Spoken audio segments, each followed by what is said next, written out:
2016 taxes, to our knowledge, are not under audit, unless they are. Can you explain? My understanding, and I will double check, but the president's taxes, no matter who the president is, actually immediately go under audit after being filed. So that's actually inaccurate. Get back to us on but I'll that? double check to be 100% So my question to you sure. more broadly is on this moment that we find ourselves in, frankly, of a national reckoning when it comes to sexual harassment.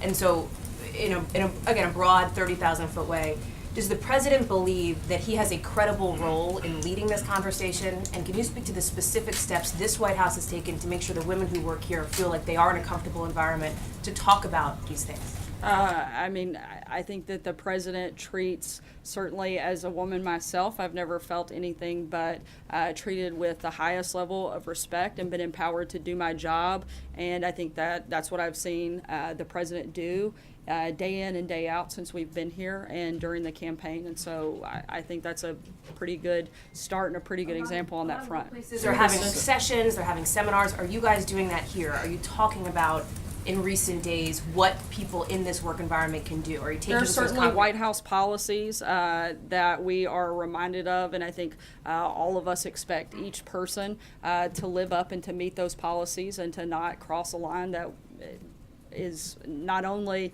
not legal, but not appropriate or not ethical. Kristen. To follow up, we've seen Democrats forcefully call for John Conyers' resignation, Al Franken's resignation, which happened today. Do Republicans and does this president risk losing their moral authority on this issue, which is a huge issue right now, by endorsing a candidate like Roy Moore, which has now been backed by the RNC as well? Look, I've addressed this in depth. We think that the allegations are troubling and that ultimately this is something that the people of Alabama should decide. Why Steve? not call for him to Yes, drop out of Sarah. the race or a write-in candidate? Was the Sarah, is the president's president failing to lead at this Hey, critical Kristen, moment? I'm going to move around here. Yeah. But just a quick follow, is he failing was to the lead on president's this issue? proclamation on Jerusalem delayed because of concerns expressed by the secretaries of Defense and State about security, that they wanted to get adequate security in place for U.S. embassies around the world? We wanted to make sure that we had a thoughtful and responsible process, and that the decision and the components of that decision went through the full interagency process. And once that was completed, the president moved forward and took action. Sarah, thank you. Given the recent revelations that at least one prosecutor on Robert Mueller's team was sending anti-Trump texts to another DOJ lawyer, and given the revelation that yet another one was congratulating Sally Yates for refusing to uphold and defend the president's travel ban, Chairman Goodlatte at the hearing this morning said that even the appearance of impropriety would devastate the FBI's reputation. So the question is, does the White House believe that the fix was in, that Robert Mueller's probe was biased from the beginning? Look, we are fully cooperating through this process. We're going to continue to do so. As I said a few minutes ago, we certainly felt like some of the political leadership at the FBI was problematic. We're glad that Director Wray is there. We feel like he's going to clean up some of the messes left behind by his predecessor, and we look forward to this concluding soon and showing what we've been saying all along, that there was nothing to see here and certainly no collusion. Josh. On the Hill today, Chris Wray praised the FBI and said it was, the finest law enforcement force in the world. The president said, it's in tatters and it's at its worst place in history. Can you explain that discrepancy? Look, we don't think that there is a discrepancy. We agree with Chris Wray that FBI field agents are appreciated and respected.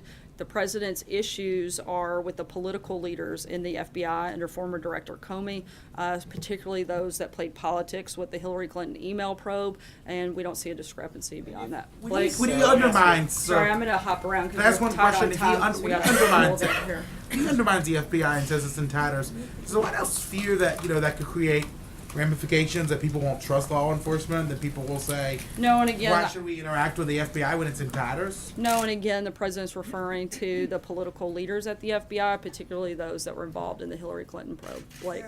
Thank you. Two quick ones about government shutdown. Chuck Schumer on the Senate floor said today of the president, his party controls the Senate, the House, and the presidency, speaking of Republicans rather, and he said a shutdown would fall on his shoulders. How is that not just a reflection, an accurate reflection of the political realities that Republicans control Washington at this point?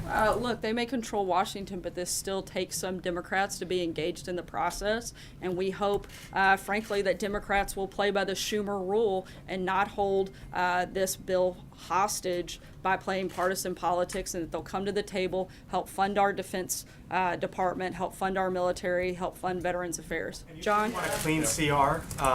At some point, though, DACA is going to have to be brought up, or potentially be brought up. Is the White House willing to mix at one point a DACA fix with government spending, and if so, when would that be the case? The president said that with DACA, he wants to make sure that we have responsible immigration reform, including a border wall and other things that we've laid out in those priorities and those principles, and that's something that would have to be part of that discussion. Major. On Monday, when the president became aware that Michael Flynn lied to the FBI, you referred her to John Dowd. Those of us who have tried, John Dowd is not engaging on that. That's a knowable fact in this building. It's not a legal matter, not for the attorney to say. Can you just tell us when the president became aware of that? You know, the attorneys feel differently, and they feel this is a question that should be answered by them, and I'll encourage them again to respond to you, but I'm going to have to refer you back to John Dowd again. It's a legal question for them, not about something the president knew and when he knew it. As I said before, John Decker's the only attorney in here. I'm going to listen to the attorneys on this one, and John Dowd, hopefully, will follow up with you in short order. Tomorrow, Sarah, sorry, one of the Major, I'm questions- going to keep just- bouncing because I I'm think tight you want on to take time. this one. It's real simple. It's very simple. Today, the UN ambassador said it's an open question whether the United States will participate in the Winter Olympics in South Korea. Is it an open question? Is that now in doubt? Look, that wasn't exactly what the ambassador said. No official decision has been made on that, and we'll keep you guys posted as those decisions are made. Look, I know that the goal is to do so, but that'll be a decision made closer to time tomorrow. I think that's an interagency process, but I think ultimately the president would certainly weigh in. But again, that's something that he would take into account, probably a number of the stakeholders that would be involved. Absolutely, if we felt there was an issue, that would come up. Matthew? Thanks, Sarah. Senator Franken today, in announcing his resignation, said, quote, that he's aware that there is some irony in the fact that I'm leaving while a man who has bragged on tape about his history of sexual assault sits in the Oval Office, and a man who has repeatedly preyed on young girls campaigns for the Senate with the full support of his party, end quote. What's the White House response to that? Look, the president addressed the comments back during the campaign. We feel strongly that the people of this country also addressed that when they elected Donald Trump to be president, and I've addressed it several times from here and don't have anything new to add. Can you say anything more broadly about the differences in the way the two parties are handling these accusations of sexual misconduct? I think that some of that would be left to some of the party leadership. I'm not sure if there's a specific question in there on the differences, but John? Sarah, Donald Trump Jr. refused to talk about his conversations with the president, citing attorney-client privilege.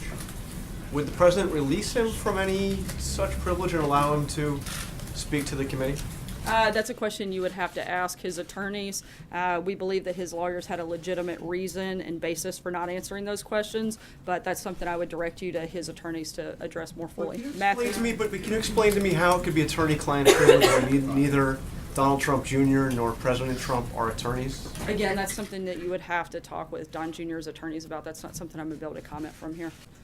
Jennifer? Thanks, Sarah. What is the president's reaction to some U.S. allies, particularly in Europe, notably the United Kingdom, who have expressed opposition to his action recognizing Jerusalem? And also, does the fact that he kept his promise give him more credibility when negotiating in the Middle East? Certainly, I think one of the abilities to follow through on something you've committed to, as the president has done. But also, let's not forget that this was something that Congress voted on starting back in 1995 and has reaffirmed 10 separate times over the last 20 years. This is something that the president took action on, a very courageous and bold action, and something that, frankly, the members of the United States Congress have voted on many times before. The president's got an event here in a couple minutes. Just a couple of last minute notes. The president's got a event here with members of the Pearl Harbor survivors, and then we'll also have a pool spray at the top of the congressional meeting this afternoon at 3 o'clock. So we'll see you guys shortly. Health after you appeared yesterday and appeared I'll follow tomorrow. up. Can you I will actually.